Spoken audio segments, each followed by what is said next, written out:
Hey guys, लेकर आया हूँ आपके लिए क्लास 10 ज्योग्राफी का चैप्टर फर्स्ट का मोस्ट इम्पॉर्टेंट स्पेशल नोट्स संसाधन एवं विकास।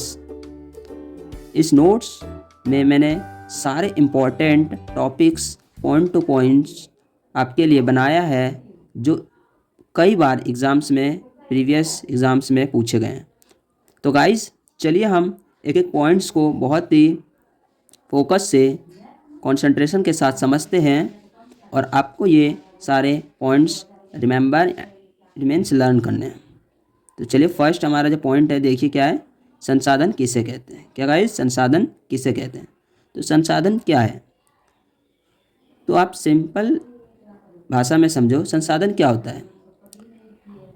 अगर हम देखते हैं कि मानव के लिए वे सभी चीज़ें जो मानव की आवश्यकताओं को पूरा करती है, चाहे आप छोटा से छोटा पेन लीजिए, अगर आप उस पेन को चलाते हैं और चलाते चलाते उसकी इंक ख़त्म हो जाती है, तो बताइए अगर वो पेन बहुत ही महंगी है बट उसकी इंक ख़त्म हो चुकी है, तो क्या वह आपके लिए संसाधन रहा?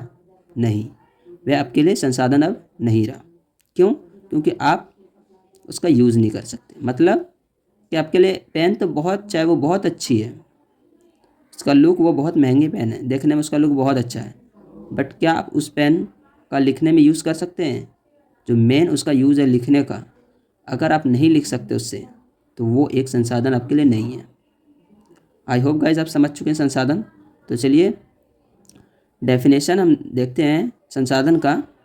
प्रकृति से प्राप्त विभिन्न वस्तुएं जो हमारी आवश्यकताओं को पूरा करने में प्रयोग होती है, जिनको बनाने के लिए प्रौद्योगिकी उपलब्ध है, संसाधन कहलाते हैं।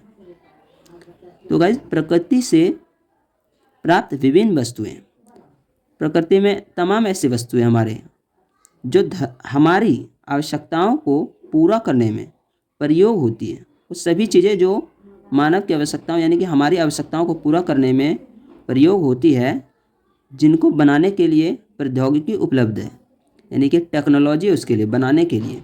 चाहे आप रोड्स देख सकते हैं, इंफ्रास्ट्रक्चर देख सकते हैं, हमारे बड़े बड़े बिल्डिंग, कॉलेजेस, स्कूल्स देख सकते हैं, तो ये क्या है, हमारे लिए एक महत्वपूर्ण संसाधन है। तो उनको बनाने के लिए क्या हुई है, बहुत से टेक्नोलॉजी, बहुत से मशीनों का यूज़ किया गया है। तो ये क्या करती है, संसाधन को बनाने में इनका प्रयोग किया जाता है। तो बनाने के लिए प्रौद्योगिकी उपलब्ध है, इसी को क्या कहते हैं गाइज, संसाधन कहते हैं, यानी कि संसाधन कहलाता है। तो नेक्स्ट पॉइंट गाइज है संसाधनों का वर्गीकरण। तो संसाधनों का वर्गीकरण देखिए, संसाधनों का वर्गीकरण फर्स्ट जो देख सकते हैं हम, उत्पत्ति के आधार पर। उत्पत्ति के आधार पर संसाधनों का वर्गीकरण जैव और अजैव के रूप में हम कर सकते हैं। जैव यानी कि जिसमें जीवन है, क्या गाइस, जिसमें वो सभी चीज़ें जिनमें जीवन व्याप्त है, पेड़ पौधे और जानवर। और अजैव मतलब जिसमें जीवन नहीं है, जैसे कि चट्टानें, वायु, नदियाँ, ये हमारे संसाधन है। दूसरा गाइस, समाप्यता के आधार पर संसाधन को देख सकते हैं। समाप्यता के आधार पर नवीकरणीय तथा अनवीकरणीय संसाधन है। नवीकरणीय संसाधन यानी कि जो जिनका यूज़ हम बार बार कर सकते हैं, साथ ही समाप्यता के आधार पर संसाधन नवीकरण तथा अनवीकरणीय। नवीकरणीय संसाधन गाइज जिनका हम यूज़ कई बार कर सकते हैं, यानी कि पुनः इस्तेमाल कर सकते हैं और जो समाप्त नहीं होंगे। उदाहरण के तौर पर आप सौर ऊर्जा यानी कि सूर्य की जो ऊर्जा होती है उससे बहुत सारे, जैसे कि आज के समय बिजली बनाया जा रहा है, पवन ऊर्जा, ये सारी किसका एग्जाम्पल है गाइज, नवीकरणीय संसाधन का। तथा अनवीकरणीय संसाधन यानी कि जिसको बनने में बहुत ही लंबा समय लगता है और जब हम उसका एक बार इस्तेमाल कर लेते हैं, प्रयोग कर लेते हैं, तो उन्हें दोबारा इस्तेमाल यानी कि यूज़ नहीं कर सकते।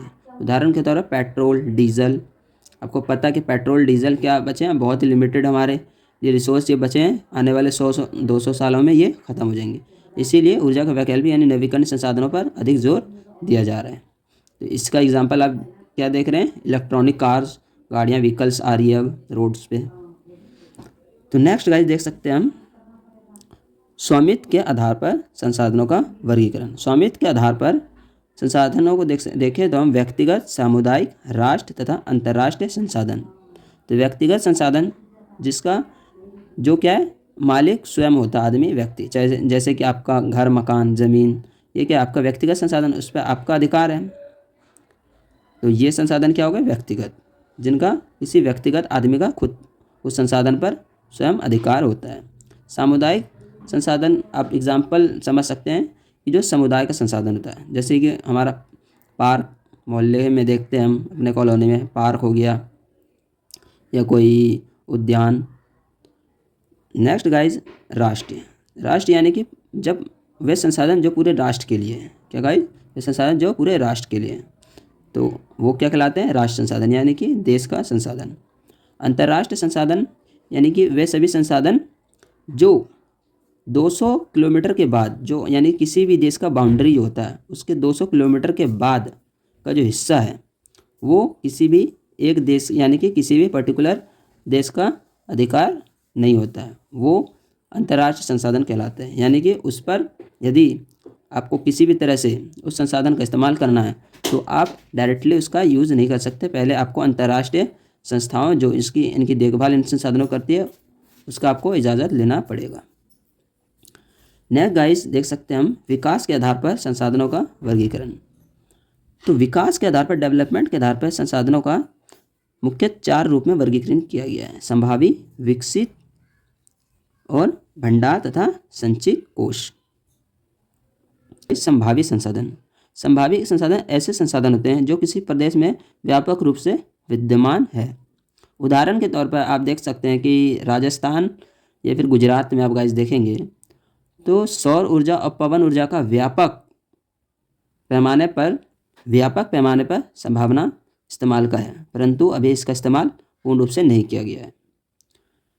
नेक्स्ट गाइस, विकसित संसाधन ऐसे संसाधन जिनका नाप पूर्ण रूप से पैमाना तैयार कर लिया गया है, भविष्य में इसको इस्तेमाल किया जा सकता है, तो विकसित संसाधन के में आ जाते हैं। साथ ही इनकी मात्रा तथा गुणवत्ता निर्धारित की जा चुकी है। नेक्स्ट गाइस, भंडार। तो भंडार ऐसे संसाधन हैं जो पूर्ण प्रौद्योगिकी के आने वाले भविष्य में, चूँकि ऐसी अभी प्रौद्योगिक टेक्नोलॉजी नहीं आई है, परंतु हमारे जो पर्यावरण में अनेक ऐसे अपार संभावनाएं हैं जिनका आने वाले समय में उपयुक्त प्रौद्योगिकी से यानी कि टेक्नोलॉजी से हम इसको इस्तेमाल में ला सकते हैं। जैसे कि अगर हमारे पास जल है, बड़ी मात्रा में वाटर है, उसको अगर अलग हम करते हैं, हमें पता है जल का सूत्र H2O होता है, तो हाइड्रोजन और ऑक्सीजन जो कि ऊर्जा का मुख्य दोनों स्रोत है, तो उसको हम भविष्य के लिए सुरक्षित रखें, तो ये संसाधन हमारे भंडार में आ जाते हैं। साथ ही भंडार से रिलेटेड संचित कोष, नए जो संसाधन है विकास के स्तर पर, संचित कोष भी कुछ ऐसे ही संसाधन के प्रकार है। इनको गाइज हम अभी इस्तेमाल में ला सकते हैं, परंतु अभी इनका उपयोग हमने शुरू नहीं किया, तो ये संचित कोष में आ जाते हैं। नेक्स्ट पॉइंट गाइज आ गए हम संसाधनों के अंधाधुंध उपयोग से किस तरह की समस्याएं उत्पन्न हुए हैं। चूँकि आपको पता है कि देश की आज़ादी से पहले अंग्रेज़ थे, तो अंग्रेज़ों ने गाइज हमारे भारतीय संसाधन को बहुत ही अंधाधुंध उपयोग किया। उसके बाद जब हमारा देश आज़ाद हुआ तो उसके बाद भी संसाधनों का कई लालची व्यक्तियों साथ ही साथ व्यापारियों ने संसाधनों का अंधाधुंध उपयोग किया। इससे अनेक समस्याएं उत्पन्न हुई है। तो यदि संसाधनों का अंधाधुंध उपयोग किया जाता है तो अनेक तरह की समस्याएं उत्पन्न हो जाती है हमारे समाज में। तो देखिए कौन कौन सी समस्याएं उत्पन्न हुए हैं। कुछ व्यक्तियों के लालच के कारण संसाधनों का हास्र, यानी कि कुछ व्यक्तियों के लालच के कारण क्या हुआ है, संसाधनों का हास्र यानी कि संसाधनों की कमी हुई है। नेक्स्ट पॉइंट गाइस, संसाधन समाज के कुछ ही लोगों के हाथ में आ गए हैं, जो बहुत ही अमीर या फिर कुछ ऐसे व्यापारी है जो कुछ निश्चित लोगों के हाथ में ही उन निश्चित लोगों के हाथ में आ गए हैं, जिससे समाज दो हिस्सों अर्थात संसाधन संपन्न तथा संसाधनहीन यानी कि अमीर और गरीब में बंट गया है। आप इसका एग्जाम्पल अपने सोसाइटी समाज में हम देख सकते हैं। कुछ तो व्यक्ति ऐसे हैं जो पूर्ण रूप से संसाधन संपन्न है, यानी कि उनके पास किसी भी चीज़ की कमी नहीं है, और दूसरी तरफ कुछ ऐसे हैं जो अपने मूलभूत आवश्यकताओं को यानी कि रोटी कपड़ा मकान भी पूर्ण रूप से प्राप्त नहीं कर सकते। तो कहीं ना कहीं ये संसाधनों का अंधाधुंध उपयोग का ही ये परिणाम है। नेक्स्ट पॉइंट गाइज, संसाधन के अंधाधुंध शोषण से वैश्विक पारिस्थितिकी संकट उत्पन्न हो गया है। बात सही है आप कि बहुत सी वैश्विक पारिस्थितिकी संकट उत्पन्न हो गई है। इनमें भूमंडलीय तापन, ओजोन परत अपक्षय, पर्यावरण प्रदूषण तथा भूमि निम्नीकरण आदि शामिल है। अब देखते हैं कि आज के समय में देखो ग्लोबल वार्मिंग, भूमंडलीय तापन बहुत जोर जोर से हमारे आसपास, ये न्यूज़ अक्सर हमारे अखबार टीवी चैनलों में आप देखते हैं। साथ ही कई इस पर डिबेट्स चल रही है। साथ ही ओजोन परत क्या हो रहा है, अपक्षय यानी कि ओजोन परत का जो लेयर है उसका क्या हो रहा है, लगातार डिक्रीज यानी कि अपक्षय हो रहा है। साथ ही पर्यावरण प्रदूषण भी हो रहा है, यानी कि हमारे आसपास क्या हो रही है, पर्यावरण जो हमारा क्या हो रहा है, यानी कि वायु की गुणवत्ता लगातार क्या हो रही है, खराब हो रही है। भूमि निम्नीकरण, जो भूमि की जो प्रोडक्टिविटी गुणवत्ता है वो भी क्या हो रहा है, खराब हो रहा है। क्यों, आप पता है कि आज के समय देखो शहरीकरण से क्या हो रही है, सारी जो भूमि है उसका क्या हो रहा है, क्योंकि रोड्स वगैरह बन रहे हैं तो भूमि क्या हो रही है, सारी भूमि ढक रही है। जैसे बारिश होती है तो डायरेक्टली जो पानी जाना चाहिए भूमि को प्राप्त होना चाहिए, जिससे क्या होगी, हमारे वाटर में जो ज़मीन से जो पानी आता है वो पहले जब बारिश होती थी तो डायरेक्टली पानी रिस के ज़मीन के अंदर चला जाता था और मीठा पानी बन जाता था। लेकिन अब क्या हो रहा है, रोड्स वगैरह बन रही है तो ज़मीनें, भूमि जो है वो पूर्ण रूप से हमें बहुत ही कम शहरों में देखा जा रहा है। तो ये कारण है जिसकी वजह से समस्याएं उत्पन्न हुई है। नेक्स्ट गाइस पॉइंट है, सतत पोषणीय विकास को परिभाषित करें। बहुत इंपॉर्टेंट है गाइस। तो सतत पोषणीय विकास क्या है, ऐसा विकास जो पर्यावरण को नुकसान पहुंचाए बिना वर्तमान की सभी आवश्यकताएं पूरी हो जाए और भविष्य की पीढ़ियों की अवहेलना ना हो, उसे सतत पोषणीय विकास कहते हैं। यानी गाइस सतत पोषणीय विकास कहते हैं कि विकास ऐसा होना चाहिए जो पर्यावरण को नुकसान ना पहुंचाए, साथ ही वर्तमान की सभी आवश्यकताएं यानी कि जो अभी की आवश्यकताएं हैं वो पूरी हो जाए, और भविष्य की पीढ़ियों यानी कि आने वाला जो हमारा फ्यूचर जनरेशन, आने वाले जो बच्चे हैं, भविष्य की पीढ़ियों की भी अवहेलना ना हो। हमें इस तरह के विकास को अपनाना है। इसी को क्या कहते हैं, सतत पोषणीय विकास कहते हैं। नेक्स्ट गाइज पॉइंट है, एजेंडा 21 क्या है। तो यह एक कार्यसूची है जिसका उद्देश्य समान हितों, पारस्परिक आवश्यकताओं एवं सम्मिलित जिम्मेदारियों के अनुसार विश्व सहयोग के द्वारा पर्यावरण क्षति, गरीबी तथा रोगों से निपटना है।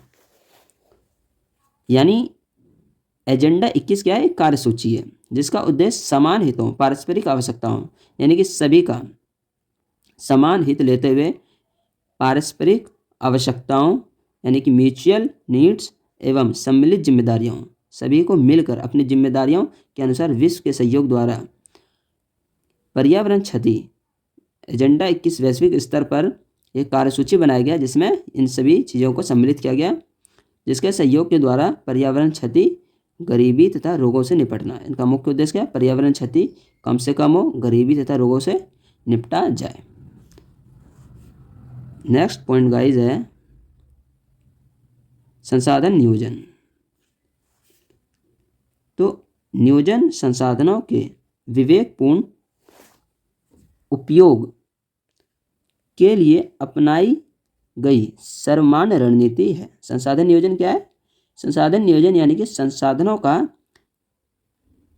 ऐसा इस प्रकार से योजना बनाएं ताकि इसका उपयोग बहुत ही अच्छे से हो सके। यानी नियोजन संसाधनों के विवेकपूर्ण, क्या, संसाधनों का विवेकपूर्ण उपयोग के लिए अपनाई गई सर्वमान्य रणनीति यानी कि सभी को मान्य रणनीति है।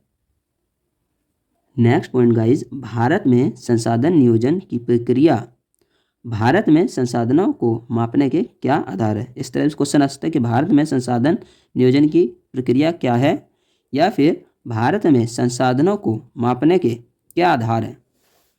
तो देखिए 3 आधार होते हैं संसाधन को मापने के।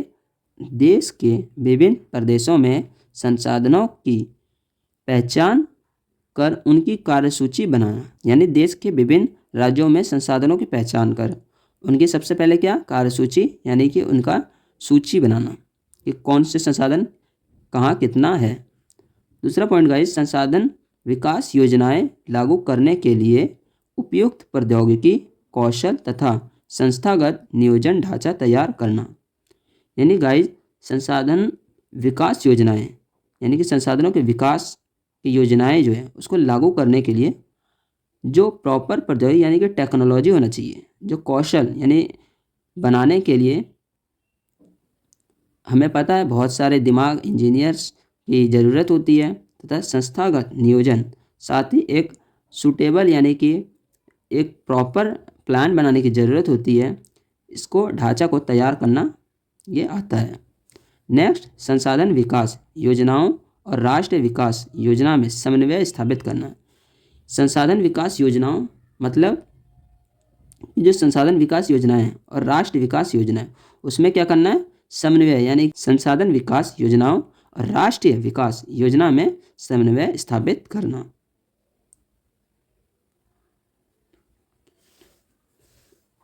नेक्स्ट पॉइंट गाइस आ जाते हैं, यहाँ से आपके एग्जाम में बहुत ज़्यादा क्वेश्चंस पूछे जाते हैं।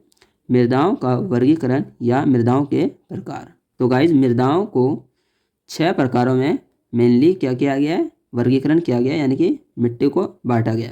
पहला जो है गाइस जलोढ़ मृदा, दूसरा काली मृदा, तीसरा लाल और पीली मृदा, चौथा लेटराइट मृदा, पांचवा मरुस्थलीय मृदा, छठा वन मृदा।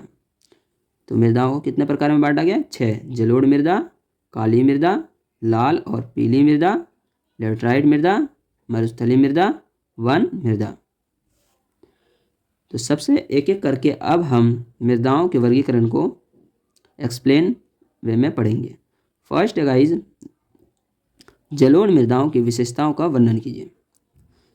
तो जलोढ़ मृदाओं की विशेषताओं का वर्णन कीजिए। तो जलोढ़ मृदा, तो फर्स्ट पॉइंट गाइज इसका, ये मृदाएं हिमालय की 3 महत्वपूर्ण नदी तंत्रों, कितने 3 महत्वपूर्ण नदी तंत्रों सिंधु, गंगा और ब्रह्मपुत्र, याद रखना गाइज कौन कौन सी, सिंधु, गंगा और ब्रह्मपुत्र नदियों द्वारा लाए गए निक्षेपों से बनी है। तो जलोढ़ मृदा किससे बनी है, सिंधु, गंगा और ब्रह्मपुत्र नदियों द्वारा लाए गए निक्षेपों से बनी है। निक्षेपों यानी गाइज नदियाँ जो है जब प्रारंभ होती है और जब ख़त्म होती है तो अपने साथ अनेक ऐसे मिट्टियाँ अपने साथ बड़ी मात्रा में लेकर आती है। तो ये अपने आसपास के दोनों तरफ यानी कि जब बहती है दोनों किनारों पर बड़ी मात्रा में मिट्टी इकट्ठा कर देती है। इसे कहते हैं, इसी निक्षेपों से यानी इन्हीं को निक्षेप कहा जाता है, इन्हीं से जलोढ़ मृदाएं तैयार हुई है। ये मृदाएं एक संकरे गलियारों के मृदा द्वारा राजस्थान और गुजरात तक फैली है। ये मृदा, इसका फैलाव कहाँ तक है, गुजरात और राजस्थान तक फैली है। संकरे गलियारों के द्वारा राजस्थान और गुजरात तक फैली है।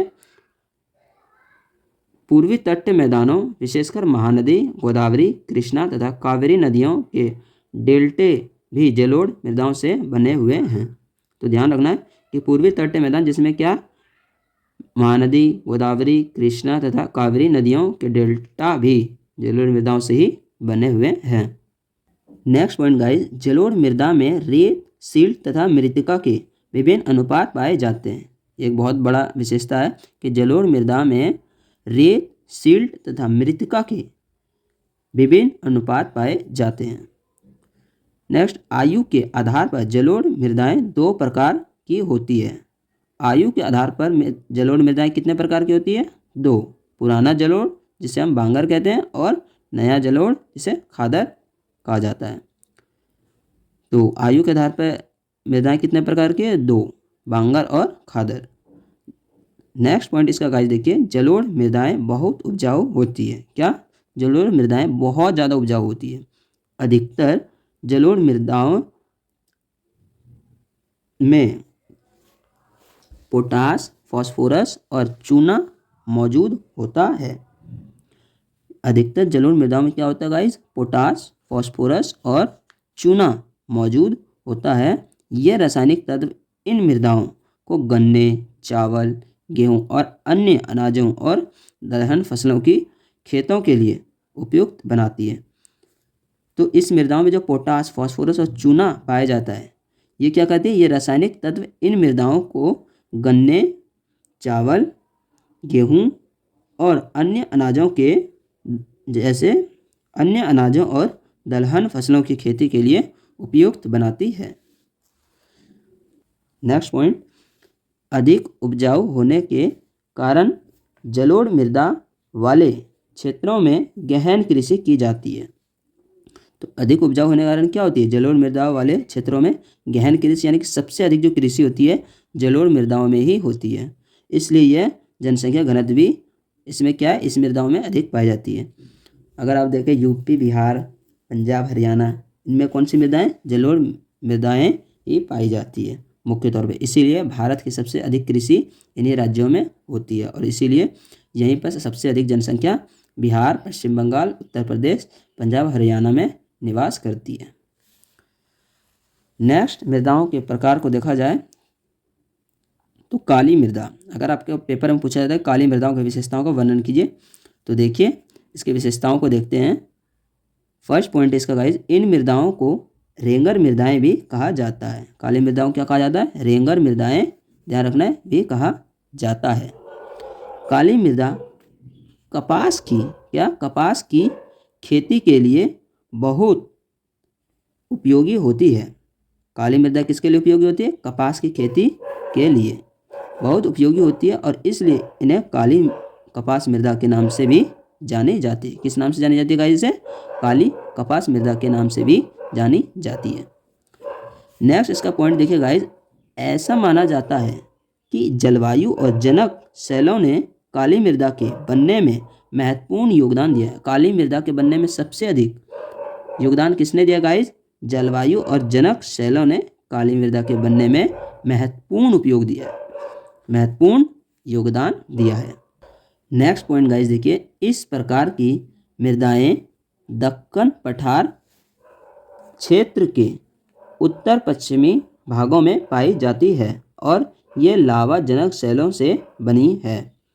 तो इस प्रकार की मृदाएं दक्कन पठार क्षेत्रों के उत्तर पश्चिमी भागों में, कहाँ गाइस? दक्कन पठार क्षेत्रों के उत्तर पश्चिमी भागों में पाई जाती है और ये लावा जनक शैलों से बनी है। दक्कन पठार के उत्तर पश्चिमी भागों का मतलब यहाँ आप ले सकते हैं मध्य प्रदेश, इधर राजस्थान और गुजरात का थोड़ा हिस्सा, और साथ ही साथ छत्तीसगढ़ और आंध्र प्रदेश यानी कि तेलंगाना और महाराष्ट्र का हिस्सा आप ले सकते हैं।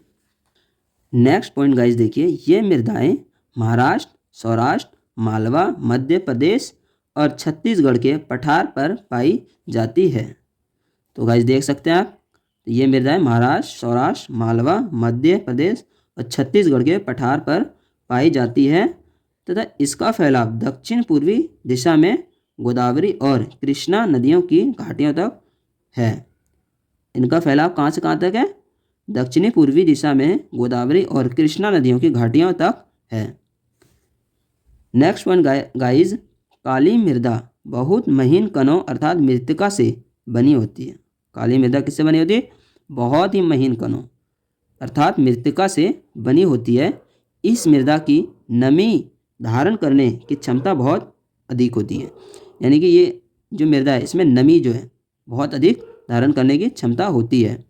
इसके अलावा ये मृदाएं कैल्शियम कार्बोनेट, मैग्नीशियम, पोटास तथा चूने जैसे पौष्टिक तत्वों से परिपूर्ण होती है। ये मृदा गाइस किससे? कैल्शियम कार्बोनेट, मैग्नीशियम, पोटास तथा चूने जैसे पौष्टिक तत्वों से परिपूर्ण होती है। नेक्स्ट गाइस, मृदा के प्रकार पे आ जाते हैं हम। काली, लाल और पीली मृदा। तो लाल और पीली मृदा की विशेषताओं को देखिए। फर्स्ट पॉइंट इसका गाइज, लाल मृदा दक्कन पठार के पूर्वी और दक्षिणी हिस्सों में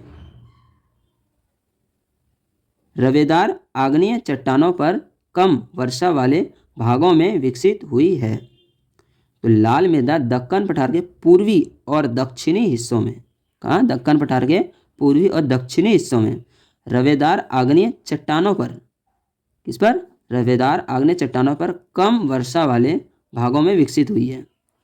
नेक्स्ट पॉइंट गाइस इसका, लाल और पीली मृदाएं उड़ीसा, छत्तीसगढ़, मध्य गंगा मैदानों के दक्षिणी छोर पर तथा पश्चिमी घाट में पहाड़ी पद पर पाई जाती है। तो लाल और पीली मृदाएं उड़ीसा, छत्तीसगढ़, मध्य गंगा मैदान के दक्षिणी छोर पर तथा पश्चिमी घाट में पहाड़ी पद पर पाई जाती है। ध्यान रखना आपको कि मृदा कहाँ कहाँ पाई जाती है, उड़ीसा, छत्तीसगढ़, मध्य गंगा मैदान के दक्षिणी छोर पर तथा पश्चिमी घाट में पहाड़ी पद पर पाई जाती है। थर्ड पॉइंट इसका गाइज, इन मृदाओं का लाल रंग रवेदार आग्नेय और रूपांतरित चट्टानों में लौह धातु के प्रसार के कारण होता है।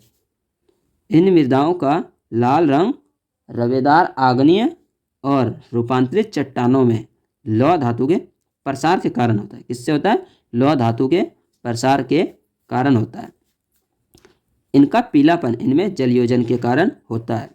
इनका पीलापन कैसे होता है, जलयोजन के कारण होता है। तो ध्यान रखना, लाल क्यों होती है, रवेदार आग्नेय और रूपांतरित चट्टानों में लौह धातु के प्रसार के कारण तथा इनका पीलापन इनमें जलयोजन के कारण होता है। नेक्स्ट गाइस, मृदा के विशेषताओं में अगर हम देखें तो लेटराइट मृदा बहुत ज़्यादा इंपॉर्टेंट है। ये भी लेटराइट मृदा की विशेषताओं को देखें तो फर्स्ट पॉइंट इसका गाइस, लेटराइट मृदा का निर्माण उष्णकटिबंधीय और उपोष्णकटिबंधीय जलवायु क्षेत्रों, क्या गाइस, लेटराइट मृदा का निर्माण उष्णकटिबंधीय और उपोष्णकटिबंध जलवायु क्षेत्रों, आर्द्र एवं शुष्क ऋतुओं के एक के बाद एक आने की वजह से होता है। आर्द्र एवं शुष्क ऋतुओं के एक के बाद एक आने की वजह से लेटराइट मृदाओं का निर्माण होता है। ध्यान रखना गाइस। नेक्स्ट पॉइंट देखिए, लेटराइट मृदा ज़्यादातर गहरी और अम्लीय होती है। क्या होती है, लेटराइट मृदा जो होती है क्या होती है, गहरी और अम्लीय होती है। थर्ड पॉइंट गाइस इसका जो विशेषता है कि इनमें सामान्यतः पौधों के पोषक तत्वों की कमी होती है। क्या होती है, पौधों के पोषक तत्वों की कमी होती है। ये ज़्यादातर दक्षिणी राज्यों, महाराष्ट्र के पश्चिमी घाट क्षेत्रों, ओडिशा, पश्चिम बंगाल के कुछ हिस्सों और उत्तर पूर्वी प्रदेशों में पाई जाती है। कहाँ का गाइस, दक्षिणी राज्यों, महाराष्ट्र के पश्चिमी घाट क्षेत्रों, ओडिशा, पश्चिमी बंगाल के कुछ हिस्सों और पूर्वी प्रदेशों में पाई जाती है।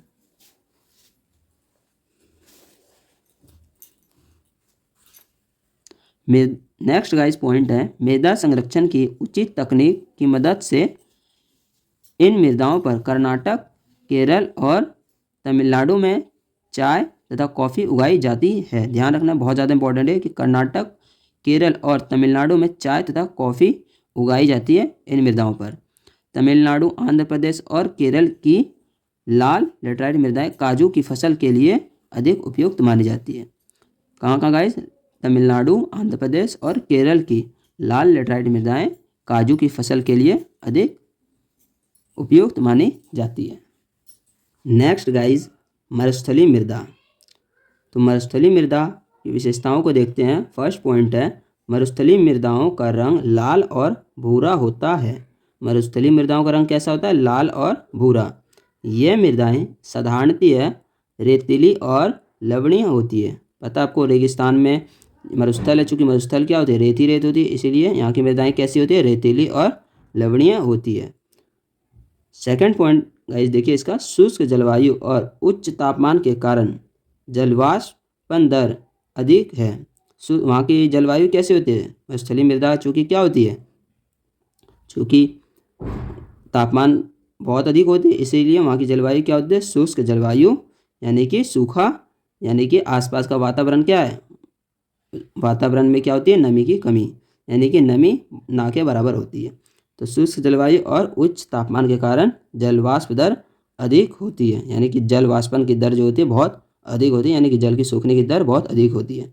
इस प्रकार की मृदाओं में ह्यूमस तथा नमी की मात्रा कमी होती है। जाहिर सी बात है कि चूंकि जल वाष्पन यानी कि नमी तो है नहीं, इसीलिए ह्यूमस तथा नमी की मात्रा कम होती है। नेक्स्ट मृदा का प्रकार गाइज वन मृदा, यानी कि वन मृदाओं की विशेषताएं क्या है। इस फर्स्ट पॉइंट देखिए, इस प्रकार की मृदाएं आमतौर पर पहाड़ी तथा पर्वतीय क्षेत्रों में पाई जाती है।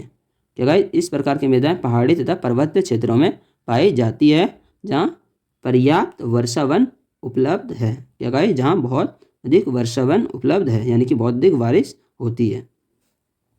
नेक्स्ट पॉइंट गाइज, नदी घाटियों में यह मृदाएं दोमट और सिल्टदार होती है। क्या नदियों में घाटियों में कैसे होती है, नदी घाटियों में ये मृदाएं दोमट और सिल्टदार होती है, लेकिन ऊपरी ढालों पर इनका गठन मोटे कणों का होता है।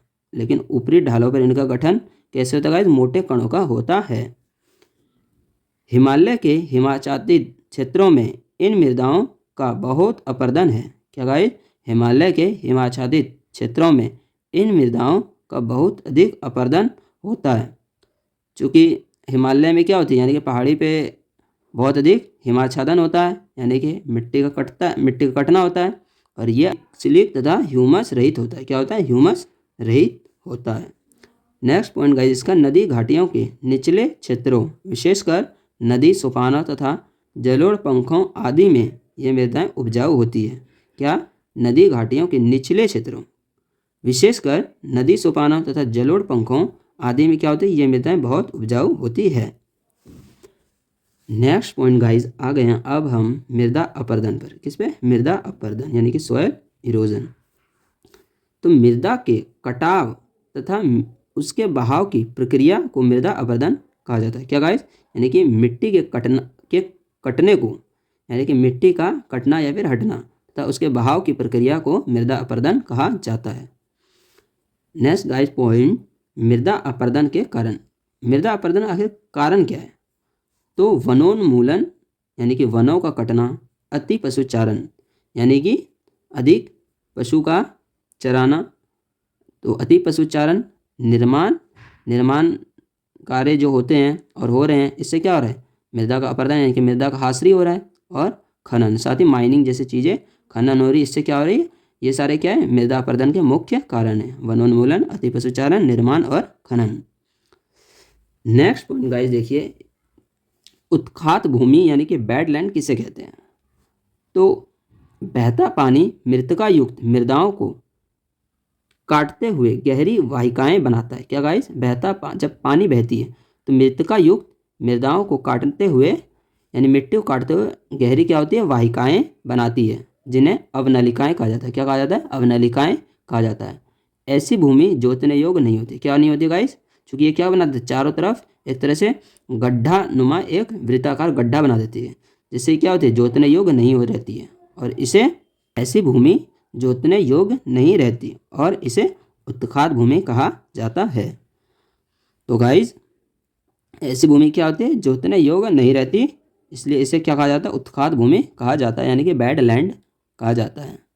नेक्स्ट पॉइंट गाइस देखिए, मृदा अपरदन के रूप।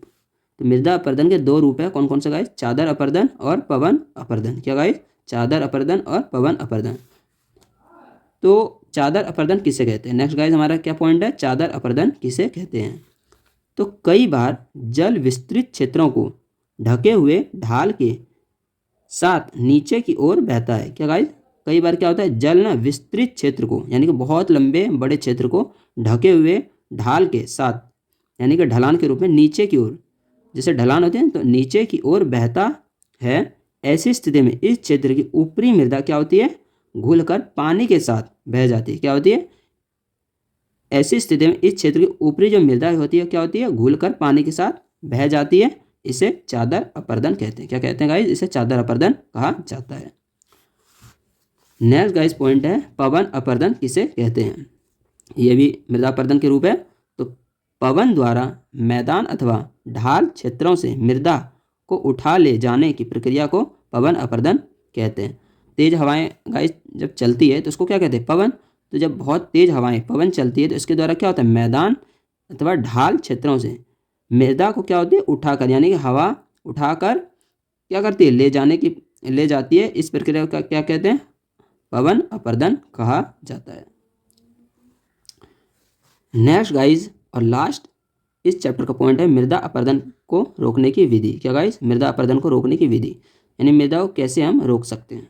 तो समोच्च जुताई, क्या गाइज, समोच्च जुताई, सोपान कृषि, रक्षक मेखला बनाकर हम मृदा अपरदन को रोक सकते हैं। क्या गाइज, समोच्च जुताई यानी कि जुताई की जो प्रक्रिया है वो समोच्च जुताई के द्वारा, साथ ही सोपान कृषि, क्या गाइज, सोपान कृषि और रक्षक मेखला बनाकर हम क्या कर सकते हैं, मृदा अपरदन को रोक सकते हैं। तो गाइज ये चैप्टर फर्स्ट का मोस्ट इम्पॉर्टेंट टॉपिक्स थे जो कई बार एग्जाम्स में पूछे गए हैं, जो आपके लिए बहुत ज़्यादा इम्पोर्टेंट और बेनिफिशियल है। तो गाइज आपको इसे बहुत अच्छे से प्रिपेयर करना है। तो आई होप गाइज आप इस चैप्टर को बहुत अच्छे से प्रिपेयर करेंगे। Thank you.